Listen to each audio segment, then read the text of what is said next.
32వ డివిజన్‌లో pilot ప్రాజెక్ట్‌గా underground డ్రైనేజీని ప్రారంభిస్తామని చెప్పి మంచిర్యాల మేయర్ ధరణి మధుకర్ అన్నారు. ఈరోజు డివిజన్ సమావేశం సందర్భంగా ఆహ్, ఈ డివిజన్‌లోని ప్రజలు పలు సమస్యలపై వారికి వినతి పత్రం అందజేశారు. ఈ అనంతరం అధికారులు వారి సమస్యలకు వివరణ ఇవ్వగా ధరణి మధుకర్ మాట్లాడుతూ ఖచ్చితంగా మంచిర్యాల కార్పొరేషన్‌లోని 32వ డివిజన్ పైలట్ ప్రాజెక్టుగా అండర్‌గ్రౌండ్ డ్రైనేజ్ సిస్టమ్‌ను ప్రారంభిస్తామని, ఈ ప్రాంతంలో ఎప్పుడూ లేని విధంగా అభివృద్ధి చేసి తీరుతామని చెప్పి మాతో పాటు ధరణి మధుకర్ తెలిపారు. తెలంగాణ రాష్ట్ర ప్రభుత్వం ప్రతిష్టాత్మకంగా చేపట్టినటువంటి ప్రజాపాలన ప్రగతి ప్రణాళికలో భాగంగా 99 రోజుల కార్యక్రమం. ఈ 99 రోజుల కార్యక్రమంలో భాగంగా అనేక అభివృద్ధి కార్యక్రమాలు, సంక్షేమ పథకాలు మరియు ఇతరత్ర సమస్యల గురించి ఈ కార్యక్రమం నిర్వహిస్తున్నాం. కాబట్టి ఇందులో భాగంగా పాలకవర్గం ఏర్పడిన తర్వాత తెలంగాణ రాష్ట్ర ప్రభుత్వం ప్రవేశపెట్టిన 99 రోజుల ప్రణాళిక కంటే ముందే గౌరవ శాసనసభ్యులు కొక్కిరాల ప్రేమ్ సాగర్ రావు గారి ఆదేశాల మేరకు మంచిర్యాల పట్టణానికి సంబంధించిన శానిటేషన్ విభాగానికి సంబంధించిన మంచిర్యాల శుభ్రత ప్రతి ఒక్కరి ఆరోగ్య భద్రత అనే ఒక కొత్త నినాదంతో అనేకమైన మంచి కార్యక్రమాలు నిర్వహించడం జరుగుతుంది.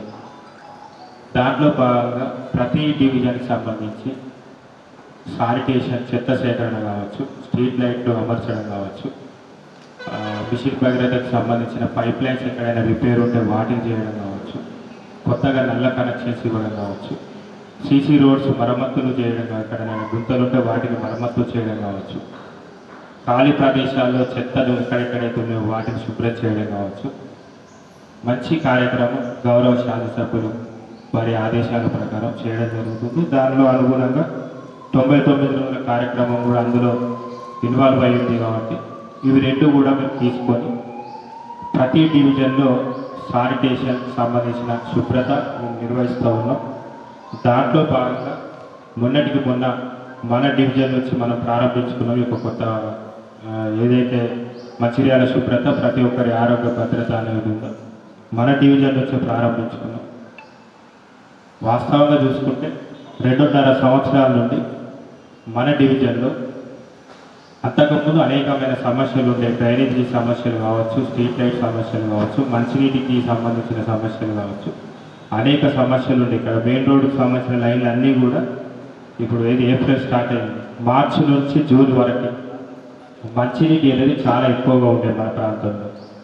గౌరవ ఎమ్మెల్యే ప్రేమ్ సాగర్ రావు గారు గెలిచిన తర్వాత ఈ మంచినీటి సమస్యను ఏదో రకంగా క్లియర్ చేయాలని సార్ చెప్తే, సార్ అప్పుడున్న మున్సిపల్కి సంబంధించిన ఏడీ గారి, ఏఈ గారిని, జేఈ గారిని అందరినీ పంపించి పైప్ లైన్లు వేసిన దాంట్లో లోపాలు అన్నింటినీ కూడా మేము కనుక్కొని ఒక వారం రోజులు ఎండను కూడా లెక్క చేయకుండా ప్రతి గల్లీని తిరిగి, అప్పుడున్న మా కార్యకర్తలు కావచ్చు, మేము కావచ్చు, అందరం కూడా ప్రతి గల్లీని తిరిగి ఎక్కడైతే ఇబ్బందులు ఉన్నాయో వాటన్నింటినీ కూడా పైప్ లైన్లో మెయిన్ లైన్ నుంచి గల్లీలకు వెళ్ళే లైన్లలో వారు జాయింట్ చేసే క్రమంలో అనేక సమస్యలు ప్రతి గల్లీకి సంబంధించి ఆ మెయిన్ లైన్ నుంచి లోపలికి వెళ్ళే లైన్లన్నీ కూడా మేము మళ్ళీ తవ్వేసి ఆ సమస్యలన్నీ క్లియర్ చేసి 3 వాళ్ళు మన డివిజన్కి సంబంధించి కొత్తగా 3,80,000 రూపాయలు పెట్టి 3 వాళ్ళు పెట్టించి ప్రస్తుతానికి మన డివిజన్లో నీటి సమస్య లేకుండా క్లియర్ చేయగలిగినాం. అంతేకాకుండా డ్రైనేజీలు అన్నీ క్లీన్ కూడా చేసినాము. స్ట్రీట్ లైట్లకు కూడా మాకు ఎక్కడ ఇబ్బంది లేకుండా క్లియర్ చేసినాం. కాబట్టి స్పెషల్ డ్రైవ్లో మనకు ఎక్కువ శాతం ఇబ్బంది లేకుండా మనం పూర్తి చేసుకోగలిగాం. అందులో భాగంగా మన డివిజన్కి సంబంధించి ముఖ్యంగా నేను ఇక్కడ కార్పొరేటర్గా గెలిచిన కాబట్టి, మేయర్ అయినా కాబట్టి ముందు నాకు మన డివిజన్ నాకు ఇంపార్టెంట్. మన డివిజన్కి సంబంధించి ఎమ్మెల్యేగా ప్రేమ్ సాగర్ రావు గారు గెలిచిన తర్వాత అనేక అభివృద్ధి కార్యక్రమాలు, సీసీ రోడ్లు కావచ్చు, డ్రైనేజీలు కావచ్చు, కొత్త మోటార్స్ కావచ్చు, కొత్త కరెంటు పోల్స్ కావచ్చు, మనం చాలా వరకు వాటన్నిటిని కూడా సమస్యను క్లియర్ చేసుకోగలిగాం.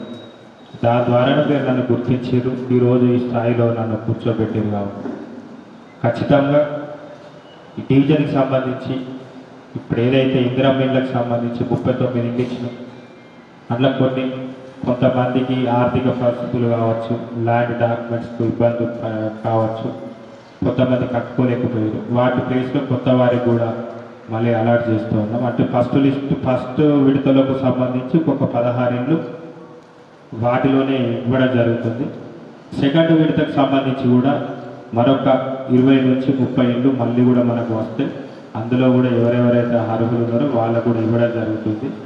ముఖ్యంగా ఇంతకుముందు మేడం చెప్పినట్టుగా మన డివిజన్లో L3కి సంబంధించిన వాళ్ళు సుమారు అంటే మా దృష్టికి వచ్చిన వాళ్ళు ఇందిరా బిల్లు కావాలి అని చెప్పేసి మా దృష్టికి తీసుకువచ్చిన వాళ్ళు మేము ఎంక్వైరీ చేస్తే వాళ్ళు L3లో పడిపోయినాయి.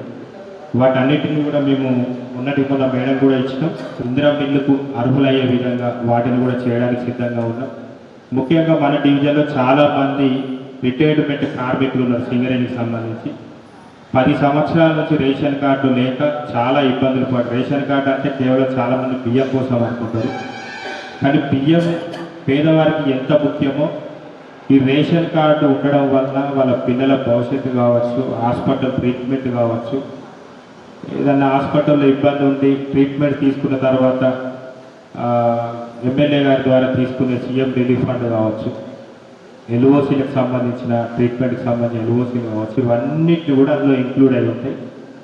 సింగరేణి చేసిన వాళ్ళందరూ ధనికులు కాదు, చాలామంది పేదవాళ్ళు కూడా ఉన్నారు. కుటుంబాలు పెద్దగా ఉండడం, వారికి అనారోగ్య సమస్యలు ఉండడం, సింగరేణి పనిచేసిన తర్వాత కూడా ఆ వచ్చిన జీతాన్ని వారి ఆసుపత్రికి పెట్టడం, వాళ్ళ పిల్లలు చాలామందికి ఆడపిల్లలు ఉంటే వాళ్ళ పెళ్లిళ్ళకి ఖర్చు చేయడం. సింగరేణి కార్మికులు అందరూ ధనికులు కాదు. ఈ విషయాన్ని గ్రహించిన ఎమ్మెల్యే గారు స్పెషల్గా నస్పూర్కు సంబంధించి సింగరేణి కార్మికులు ఎక్కువ ఉంటారు కాబట్టి రెవెన్యూ డిపార్ట్మెంట్కి సంబంధించి కేవలం 2 లక్షల లోపు, అంతేనా సార్, 2 లక్షల లోపు ఉన్న వారికి మాత్రమే రేషన్ కార్డు ఇవ్వాలి. కానీ నస్పూర్లో చాలామంది రిటైర్మెంట్ కార్మికులు ఉన్నారు కాబట్టి కొంత వెసులుబాటు కల్పించి వారికి కూడా, నాకు తెలిసి మన డివిజన్ మటుకు చూసుకుంటే ఇంకొకరికో ఇద్దరికో రేషన్ కార్డు ఇవ్వాల్సి ఉంటే తప్ప ప్రతి ఇంటికి అర్హులైన వారందరికీ కూడా ప్రభుత్వ ఉద్యోగులు, సింగరేణి కార్మికులు తప్ప అందరికీ రేషన్ కార్డులు ఉన్నాయా? ఎవరి దగ్గర రూపాయి ఆశించకుండా గతంలో ఉన్న నాయకత్వం చేసిన పొరపాటు మనం చేయకుండా ఉండాలని ఎవరి దగ్గర రూపాయి ఆశించకుండా చాలామంది ఇళ్ళకు మేమే పోయి వాళ్ళ రేషన్ కార్డులు, వాళ్ళ డీటెయిల్స్ అన్నీ తీసుకొని మీ సేవలో మేమే అప్లై చేసి ఇంటికి తీసుకొచ్చి రేషన్ కార్డులు ఇచ్చినామమ్మా. చాలామందికి ఇచ్చినాం. ఇప్పుడు వాళ్ళందరూ కూడా బియ్యం తీసుకుంటున్నారు బ్రహ్మాండంగా, చాలా సంతోషంగా ఉన్నారు. ఎవరికైనా ఆసుపత్రి ఇబ్బంది ఉన్నా కూడా దాని ద్వారా వాళ్ళు ఆ కార్డును ఉపయోగించుకుంటున్నారు. అంటే ఈ ప్రభుత్వం వచ్చిన తర్వాత పూర్తి స్థాయిలో రేషన్ కార్డులు ఇచ్చినాం. ఇప్పుడు నిరంతరంగా ఇంకా కూడా రేషన్ కార్డులు ఇవ్వడానికి కొనసాగుతూ ఉన్నది. ఇందిరా మిల్లు కూడా చాలా మందికి ఇచ్చిన, ఎవరి దగ్గర రూపాయి ఆశించలేదు. ఒక వ్యక్తి ఆయన మరి ఏమనుకున్నాడు ఏమో, 2 రోజులు నేను అందుబాటులో లేకపోయేసారి 3వ రోజు 50,000 పట్టుకొచ్చింది ఆయన దగ్గరికి. డబ్బుల కోసం మీరు రేషన్ మాకు ఇందిరా మిల్లు ఇస్తలేరు, మీరు డబ్బులు తీసుకోరంటే ఇప్పటికి కూడా నేను ఇందిరా మిల్లుని సాంక్షన్ చేయలేదు, డబ్బులు తీసుకొచ్చినాను. అంటే మేము ఆ రకంగా రూపాయి ఆశించకుండా మీకోసం పనిచేస్తూ ఉన్నాం. గతంలో చాలామంది ఇంటి నెంబర్లకు కూడా అప్పుడున్న నాయకులకు కావచ్చు, పేర్లు మనం మెన్షన్ చేసుకోవడం అవసరం, చాలా మందికి డబ్బులు కూడా ఇచ్చారు. ఇంకా కూడా వాళ్ళ ఇంటి నెంబర్ల కోసం మా చుట్టూ తిరుగుతుంది. మొన్న మేము మేయర్ అయిన తర్వాత మా దృష్టికి వచ్చిన ఇంటి నెంబర్లు ₹1 తీసుకోకుండా మెజర్మెంట్ చేపించి వాళ్ళందరూ కూడా ఇంటి నెంబర్లు ఇప్పించినాం. ₹1 ఆశించకుండా 2 ఇంటికి సంబంధించిన కొత్త పర్మిషన్లు కూడా ఇచ్చినాం. అంటే మీకోసం పనిచేయడానికి సిద్ధంగా ఉన్నాం. అందులో భాగంగా 99 రోజుల ప్రణాళికకు సంబంధించి మన డివిజన్ మటు చూసుకుంటే మొన్న జరిగిన స్పెషల్ డ్రైవ్లో అంగన్వాడీ భవనం ఏదైతే ఉందో మొత్తం పిచ్చి మొక్కలు మొలిసి తుమ్మ చెట్లు ఆ లోపలి వెళ్ళడానికి కూడా లేకుండా ఉంటే మన వార్డ్ ఆఫీసర్ ద్వారా, మున్సిపల్ సిబ్బంది ద్వారా వాటన్నింటిని కూడా క్లియర్ చేసి శుభ్రం చేసి ఇప్పుడు అది అంగన్వాడీ భవనము అని తెలిసే విధంగా మొత్తం దాన్ని క్లియర్ చేసి పెట్టినాం. ఈ ఫంక్షన్ హాల్కి సంబంధించిన వేస్టేజ్ కూడా ఈ పక్క ఫ్లాట్లో వేస్తే వార్డ్ ఆఫీసర్ ద్వారా మేము నోటీస్ కూడా ఇచ్చినాం. ఎక్కడ కూడా ఒక గ్లాస్ కానీ పేపర్ కానీ కాంపౌండ్కు బయట ఎక్కడ కనబడద్దని చెప్పి స్ట్రిక్ట్గా ఇన్స్ట్రక్షన్స్ కూడా ఇచ్చినాం. చాలా వరకు ఎమ్మెల్యే గారి సహకారంతో ఎన్నికల సమయంలో మాట ఇచ్చిన అండర్ గ్రౌండ్ డ్రైనేజ్ కూడా చేస్తామని ఖచ్చితంగా ఎమ్మెల్యే గారు కూడా మాకు సహకరిస్తూ ఉన్నారు.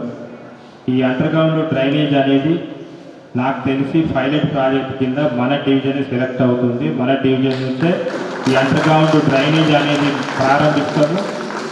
మన డివిజన్ తర్వాత మిగతా డివిజన్లు కూడా అండర్ గ్రౌండ్ డ్రైనేజ్ కార్పొరేషన్ మొత్తంలో చేయడానికి కూడా సిద్ధంగా ఉన్నది. అదేవిధంగా సీసీ రోడ్లు కావచ్చు, కరెంటు పోల్స్ కావచ్చు, మనం మీకు డ్యామేజ్ అయిన పోల్లు కొన్ని మనం పెట్టిన కొంచెం తొందరగా అవి పూర్తి చేయాలి సార్.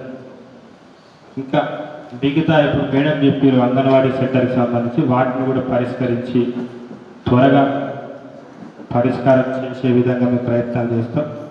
అంతేకాకుండా రైతు భరోసా అంటే మనది మొత్తం పట్టణ ప్రాంతం కాబట్టి సరే మన వాళ్ళు ఇక్కడ వ్యవసాయ భూములు లేకపోవచ్చు, ఇక్కడ ఉన్న వాళ్ళు చాలామంది కూడా వాళ్ళ పల్లెటూరులో వ్యవసాయ భూములు ఉంటాయి కాబట్టి అక్కడ కూడా మీకు ఏమైనా ఇబ్బందులు ఉంటే అవి కూడా మీరు మా ప్రజలే కాబట్టి మా దృష్టికి తీసుకురండి.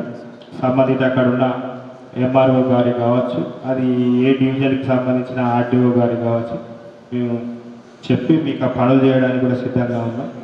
అంతేకాకుండా ఈ డివిజన్ మట్టుకు చూసుకుంటే 2.5 సంవత్సరాల నుండి ఈ ఒర్రె అనేది గతంలో 25 సంవత్సరాల క్రితం చలువ చేసి అప్పటి నుంచి ఇప్పటిదాకా పెద్ద పెద్ద వృక్షాలు, తుమ్మ చెట్లు ఎవరు వాటి వాళ్ళు కబ్జా చేయడం, ఎవరికి నచ్చినట్టుగా వాళ్ళు చేసుకొని ఉంటే ఎమ్మెల్యే గారు గెలిచిన తర్వాత వారి అనుమతి తీసుకొని ఎస్ఆర్ గార్డెన్ నుంచి మొదలుకుంటే నస్పూర్ చెరువు దాకా ఈ మార్గం ఎక్కడైతే బంద్ అవుతుందో అక్కడి దాకా కూడా మొత్తం కూడా తుమ్మ చెట్లు కబ్జాకు గురైన ప్రాంతాల్లో వాటన్నిటిని తీయడం మేము చేసినాము. కానీ ఇక్కడ ఒక చిన్న దురదృష్టం ఏంటంటే ఈ ఒర్రె అనేది మ్యాప్లో లేదు. ఈ ఒర్రె అనేది రెవెన్యూ డిపార్ట్మెంట్ మ్యాప్లో ఉండి ఉంటే ఖచ్చితంగా ఆ మెజర్మెంట్ ఎక్కడి నుంచి ఎక్కడి వరకు ఉందనేది మనం దాన్ని తీసి చేసే అవకాశం ఉంది. అయినప్పటికీ కూడా ఉన్నా లేకున్నా ఈ ప్రాంతానికి మొత్తం నీళ్లు పోయే ఒర్రె కాబట్టి అది మెజర్మెంట్ ఉన్నా లేకున్నా ఖచ్చితంగా గతంలో ఎక్కడి వరకు అయితే ఉండేనో అక్కడి వరకు కూడా మేము తీసి ప్రజల ఇళ్లలోకి నీళ్లు రాకుండా ఖచ్చితంగా మేము చర్యలు తీసుకుంటాం. దాని ఎలాంటి సందేహం లేదు. ఈ ఆదిపరాశక్తి గుడి దగ్గర కూడా మనకు 50 లక్షలతో బ్రిడ్జి కూడా శాంక్షన్ అయింది. కొత్త ఇబ్బందులు అంటే దేవాలయానికి సంబంధించిన వారు ఆ ప్రాంతంలో బ్రిడ్జి కట్టద్దు అని చెప్పేసి వాళ్ళు కొంచెం ఇబ్బంది చేయడంతో ఇన్ని రోజులు ఆపేసినాము. కానీ ఆపడానికి ఎలాంటి ఆస్కారం లేదు. ఖచ్చితంగా ఆ బ్రిడ్జి కూడా త్వరలోనే మొదలుపెట్టి దాన్ని కూడా పూర్తి చేస్తాము. ఇంకా ఈ ప్రాంతానికి సంబంధించి మన గల్లీలు ఏవైతే ఉన్నాయో అన్ని చిన్న చిన్న గల్లీలు ఉన్నాయి కాబట్టి మీరు అందరూ గల్లీలలో నేనైతే ఇన్వాల్వ్ గాను, మీరే కూర్చొని ఇటొక 2 ఫీట్లు అటొక 2 ఫీట్లు మీరందరూ తీర్మానం చేసుకొని కొంచెం స్థలం ఇస్తే మనం అండర్ గ్రౌండ్ డ్రైనేజ్ చేసిన తర్వాత రోడ్డు వెడల్పు చేసుకుంటే మన సపోజ్ ఇప్పుడు 200 గజాలు జాగా ఉంటే ఇటో 2 ఫీట్లు అటో 2 ఫీట్లు మీరు వదిలేసుకున్నప్పటికీ మనకు ఒక 180 గజాలు ఉంటుంది. ఆ 180 గజాల స్థలం కూడా విలువైన స్థలంగా మారిపోతుంది. కాబట్టి ఆ రకంగా మీ గల్లీలలో మీరందరూ కూడా ఆలోచన చేసుకొని కొంచెం రోడ్లు వెడల్పు చేసుకునే కార్యక్రమం చేసుకుంటే మీ ద్వారా మాకు అప్లికేషన్ వస్తే మేము చేయడానికి ఇబ్బంది లేకుండా ఉంటుంది. కాబట్టి అట్లా మీరు కూడా అందరూ కూడా ఆలోచించుకొని ఆ రకంగా చేసుకుంటే మంచిర్యాల పట్టణంలో మన 32వ డివిజన్ సుందరంగా రోడ్లు వెడల్పుగా ఉండి ఎటువంటి ఇబ్బందులు లేక ఉండడానికి కూడా ఆస్కారం ఉంటుంది. కాబట్టి ఆ రకంగా మీరు కూడా ఆలోచించాల్సిందిగా కోరుకుంటున్నాం. ఇంకేదైనా సమస్యలు ఉంటే స్ట్రీట్ లైట్లు కంపల్సరీ మున్సిపల్ నుంచి పెడుతున్నాము. ముఖ్యంగా ఈ ప్రాంతంలో కరెంటు పోల్స్ లేవు, స్ట్రీట్ లైట్ లేవు. వాటిని కూడా మేము మెజర్మెంట్ మొత్తం తీసుకున్నాము. వాటిని కూడా తొందరగా శాంక్షన్ చేసి ఈ లక్ష్మీ ప్లేవ్ నుంచి మొదలుకుంటే సులో కాంప్లెక్స్ దాకా స్ట్రీట్ లైట్లు కూడా పెట్టడానికి రెడీగా ఉన్నాం. అవి కూడా పెడతాము. అంటే కొత్తగా రేషన్ కార్డు చాలా మందికి ఇచ్చినాం. గతంలో ఇక్కడే ప్రజాపాలన దరఖాస్తు తీసుకున్న సమయంలో రేషన్ కార్డు కోసం దరఖాస్తు పెట్టుకున్నారు. చాలామంది గృహజ్యోతి కింద కూడా దరఖాస్తు పెట్టుకున్నారు. రేషన్ కార్డు లేని పక్షంలో వాళ్ళకి గృహజ్యోతికి ఎలిజిబుల్ అంటే చేయలేదు. ఇప్పుడు ఎవరెవరైతే కొత్తగా రేషన్ కార్డు తీసుకొని ఉన్నారో వాళ్ళకు మాత్రం గృహజ్యోతి ఆగిపోయింది. అది టెక్నికల్గా మనకు పైనుంచి సర్క్యులర్ రావాలి కాబట్టి ఆ సర్క్యులర్ వచ్చిన వెంటనే ఎవరెవరికైతే గృహజ్యోతి వర్తిస్తలేదు. వాళ్ళందరినీ కూడా ఐడెంటిఫై చేసి గృహజ్యోతి కూడా ఇవ్వడానికి సిద్ధంగా ఉన్నాం. మిగతా వారు గతం నుంచి రేషన్ కార్డు ఉండి ఇంకెవరికైనా గృహజ్యోతి రాకపోయి ఉంటే మా కార్యకర్తలు ఎవరెవరైతున్నారో సంబంధిత ఆధార్ కార్డు కావచ్చు, రేషన్ కార్డు కావచ్చు, కరెంటు బిల్లు చిట్టీలు అవన్నీ కూడా తీసుకోండి. వాటన్నిటిని కూడా చేపించడానికి సిద్ధంగా ఉన్నాం. ఇక ఇందిరా మిల్ల విషయానికి వస్తే ఎంట్రీలు ఎవరెవరి ఉన్నాయో అర్హులైన వారు ఎవరెవరు ఉన్నారో వాటన్నిటిని కూడా ఎలువనికి షిఫ్ట్ చేయించి ఇందిరా మిల్లు ఇవ్వడానికి సిద్ధంగా ఉన్నాం. ఆ సింగరేణి స్థలం కూడా ఒక 20 సుమారు అంటే మేము ఒక 20 గుంటలు వాళ్ళకి రిక్వెస్ట్ పెడతాము. 20 గుంటల నుంచి కనీసం వాళ్ళు 10 గుంటలు ఇచ్చినా కూడా మనకు చాలామంది రిటైర్మెంట్ కార్మికులు ఉన్నారు కాబట్టి వాటన్నిటిని కూడా మన వాకింగ్ ట్రాక్ కావచ్చు, పిల్లలకు ఆట వస్తువులు కావచ్చు, అవన్నీ కూడా చేసుకోవడానికి వీలుగా ఉంటుంది. 20 గుంటలు సింగరేణి వారికి రిక్వెస్ట్ పెడుతున్నాం. అది కూడా వీలైనంత తొందరగా చేయడానికి సిద్ధంగా ఉన్నాం. ఏది ఏమైనప్పటికీ మీరు మీ సహకారంతో, మీ అందరి ఆశీస్సులతో, ముఖ్యంగా కాంగ్రెస్ పార్టీ కార్యకర్తలు, నాయకులు అందరూ కూడా ఒక్క రూపాయి ఆశించకుండా నా దగ్గర నుండి నా కోసం ఎవరెవరైతే కష్టపడ్డారో దానికి తగ్గట్టుగా ఈ డివిజన్లో ఉన్న ప్రజలకు కావచ్చు, కార్యకర్తలకు కావచ్చు, అందరూ కూడా అందుబాటులో ఉంది. ఇప్పుడు మీరు నన్ను కార్పొరేటర్గా చేసినందుకు నేను ఇప్పుడు మేయర్ స్థానంలో ఉన్నా కాబట్టి నాకు ఉన్న ఈ పదవి కాలంలోపు ఈ డివిజన్లో ఒక్క ఖాళీలో రోడ్డు లేదు, డ్రైను లేదు, మంచినీటి సౌకర్యం లేదు, చెత్తబండి వస్తలేదు, మా నాళీలు క్లీన్గా లేవు అని మీ దగ్గర నుంచి కంప్లైంట్ రాకుండా ఖచ్చితంగా నేను పనులు చేసే బాధ్యత నాది. నన్ను ఆశీర్వదించి ఈ స్థాయిలో కూర్చోబెట్టింది మీరే కాబట్టి మీకోసం ఎంత పెద్ద కష్టమైనా తీసుకోవడానికి సిద్ధంగా ఉన్నా. అది ఎమ్మెల్యే గారి దగ్గరికి వెళ్ళి నా స్థాయి నుంచి ఇంకేదైనా పెద్ద పనులు ఉన్నప్పుడు కూడా ఎమ్మెల్యే గారి దృష్టికి తీసుకువెళ్ళి ఆ పనులన్నింటినీ కూడా మీ అందరికీ చేసి పెట్టడానికి సిద్ధంగా ఉన్నా. ఖచ్చితంగా ఇందిరా మిల్లు కట్టుకుంటాము అని అనుకునే వాళ్ళు కూడా వాళ్ళ డీటెయిల్స్ అన్నీ కూడా మేడంకి ఇవ్వండి, ఇబ్బంది ఏం లేదు. కొత్త పెన్షన్ సంబంధించి త్వరలోనే ప్రభుత్వం నుంచి గైడ్లైన్స్ రాబోతుంది. నాకు తెలిసి జూన్ 2 తారీఖు రోజున రిలీజ్ అయ్యే అవకాశం ఉంది. అప్పుడు ఎవరెవరైతే ప్రజాపాలన పెన్షన్ కోసం దరఖాస్తు చేసుకొని ఉన్నారో ఎలిజిబుల్ అయిన వారికి, వయసు నిండి ఎలిజిబుల్ అయిన వారు ఎవరెవరున్నా వాళ్ళందరికీ కూడా ఎట్టి పరిస్థితుల్లో కూడా ఎక్కడ ఇబ్బంది లేకుండా వాళ్ళు మన వాళ్ళైనా మందైనా ఎవరైనప్పటికీ కూడా మన డివిజన్లో ఉన్న ప్రజలందరూ కూడా అర్హులైన ప్రతి ఒక్కరికి పెన్షన్ ఇచ్చే సౌకర్యం కల్పిస్తాం. సీసీ కార్నర్ చౌరస్తాలో సులో కాంప్లెక్స్ కూడా మనకు శాంక్షన్ అయింది. నేను ఎన్నికల సమయంలో మీ అందరికీ వాగ్దానం చేసినాము. 20 లక్షల రూపాయలు సులో కాంప్లెక్స్ కూడా మనకు శాంక్షన్ అయింది. సింగరేణికి కూడా మనం అఫీషియల్గా లెటర్ పెట్టినాం. ఏది అక్కడ ఉన్న కరెంట్ సింగరేణి లైన్స్ తీసేయాలి కాబట్టి వాటికి కూడా 20 లక్షల రూపాయలు మెజర్మెంట్ చేయించి సింగరేణి ఫండ్ ద్వారానే ఆ పోల్స్ తీపిస్తున్నాము. దానికి కూడా నేను జిఎం గారికి లెటర్ పెట్టిన, అది కూడా ప్రాసెస్లో ఉంది. వీలైనంత తొందరగా ఆ ప్రాసెస్ కూడా కంప్లీట్ అయిపోతుంది. నాకు తెలిసి ఒక 3-4 నెలల లోపల సీసీ కార్నర్ చౌరస్తాలో సులభ్ కాంప్లెక్స్ అయిపోతుంది. సులభ్ కాంప్లెక్స్ అయిపోయిన వెంటనే ఈ సైడ్ బస్ స్టాప్ కూడా నిర్మిస్తాం. అది కూడా ఇబ్బంది లేదు, అది కూడా తొందరగానే అయిపోతుంది.